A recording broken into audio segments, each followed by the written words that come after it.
The memories I had been forcing under the waters of my mind surged to the surface.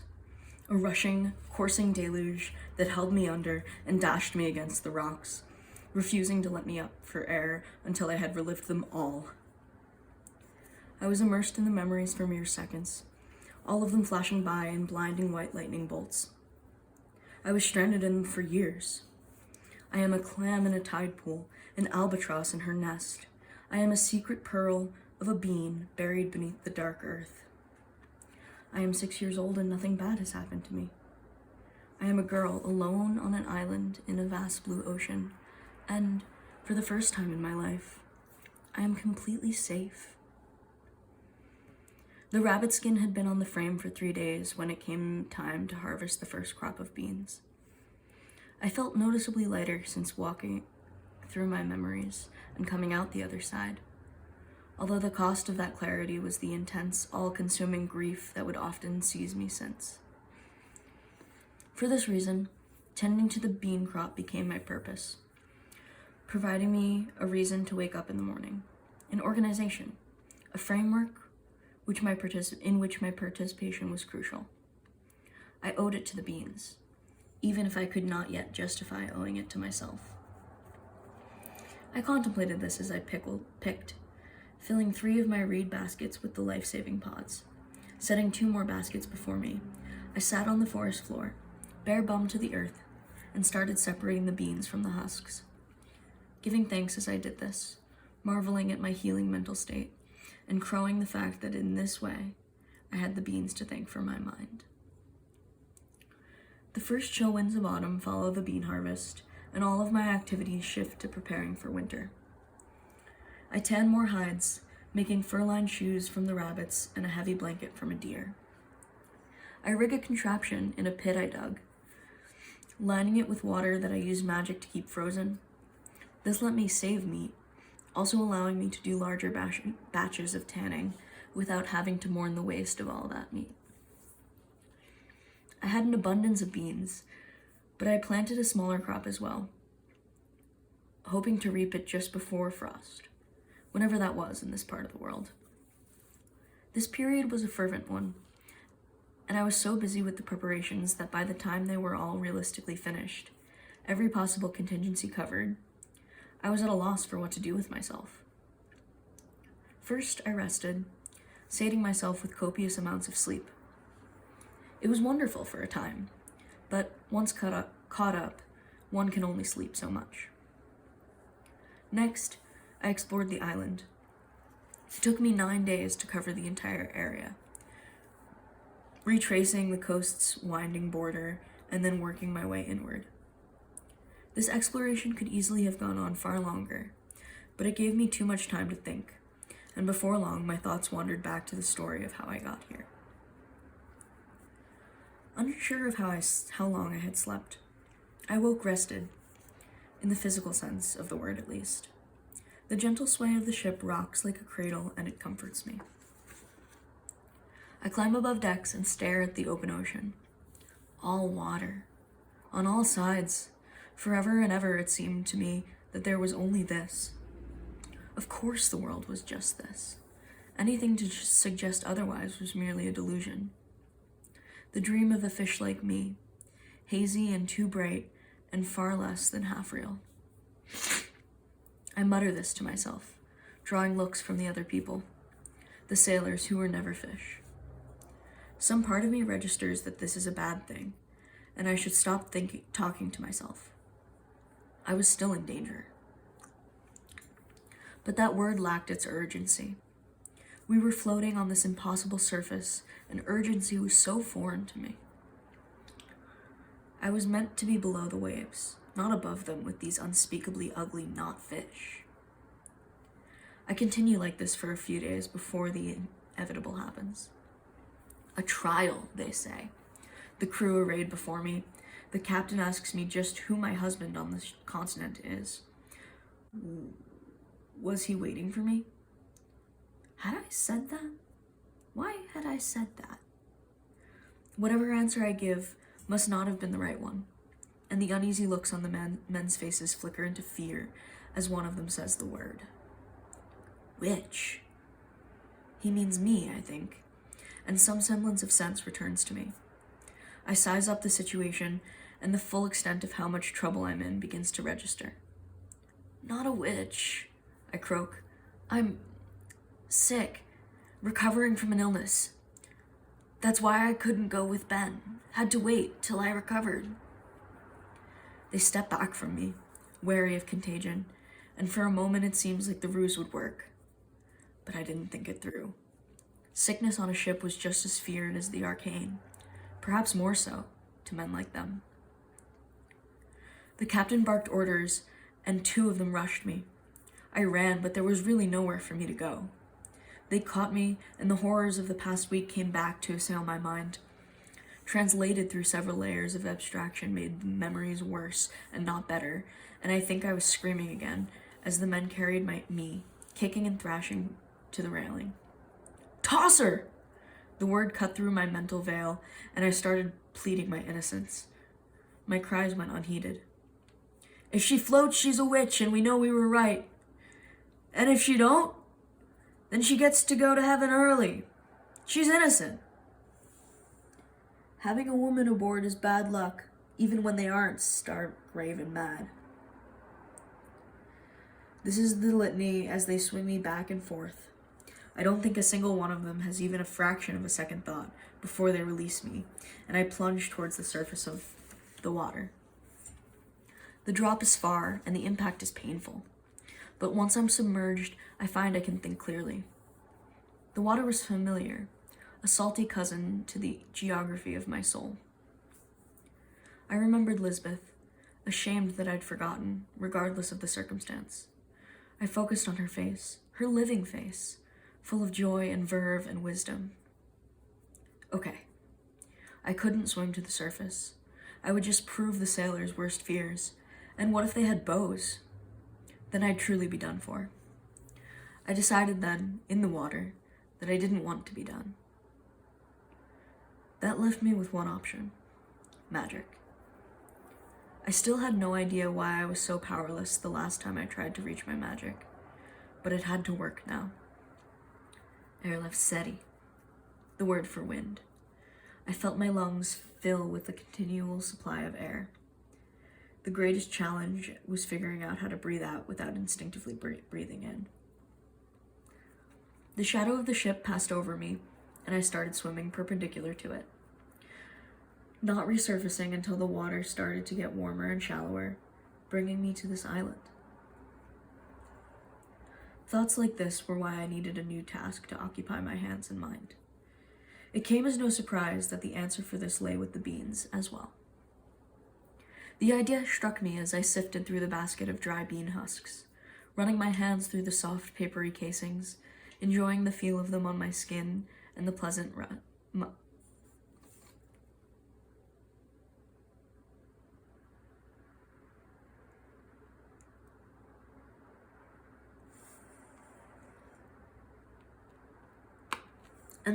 rustle.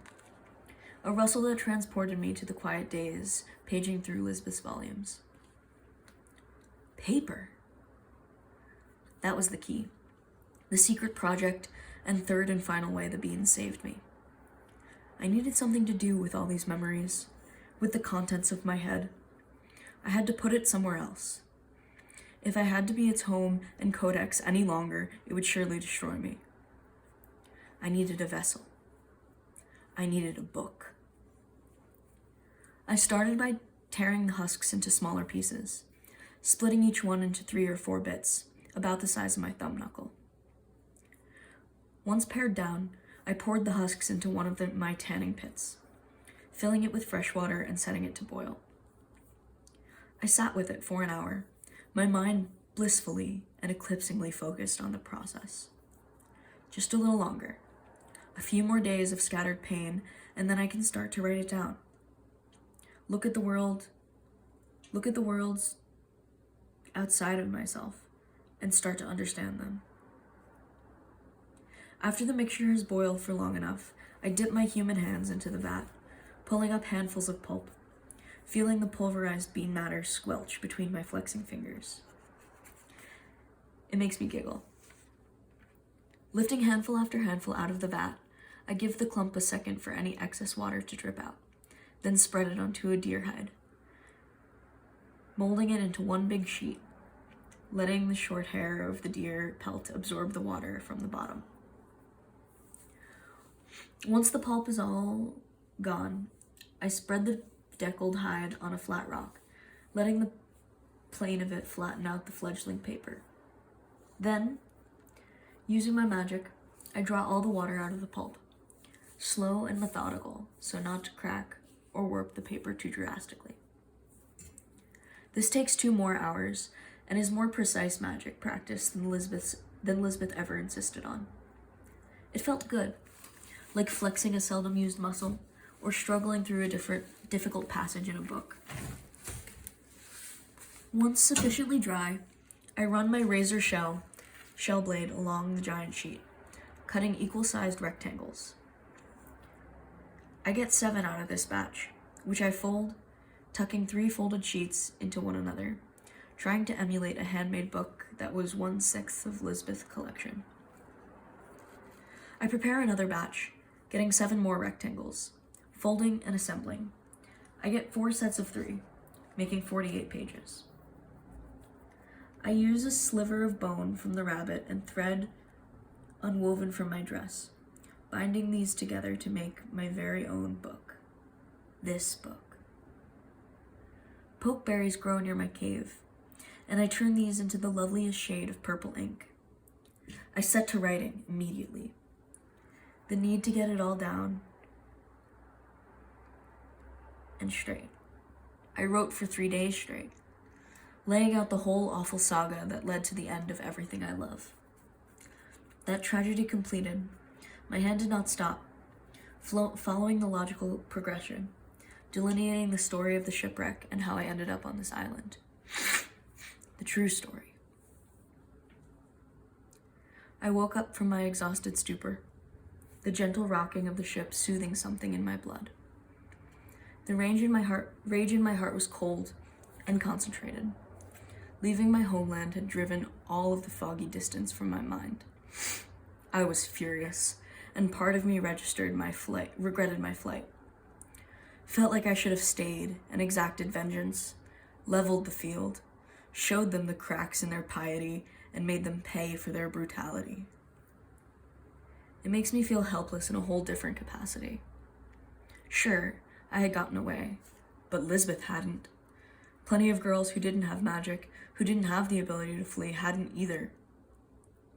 It was dark when I left my cabin, and I found myself on the deck of the ship, looking out at the flat expanse of the black water, eyes locked on the thin claw of the crescent moon, the way her light glittered white on the waves. Like calls to like, and there was water in me. The ache doubled and trebled, growing to a size that dwarfed me, matching the massive, undulating expanse. I cried then, finally able to feel it all. I wept for Lisbeth and everything we lost. I wept for all the girls who could not escape their Thomas Mandrays, girls who would grow up to think like my mother. My tears were silent and seemed to have no bottom. I cried until my stomach constricted, and when I did eventually stop, I felt lighter. I made my way back to my berth, once again relying on my ability to move in the darkness.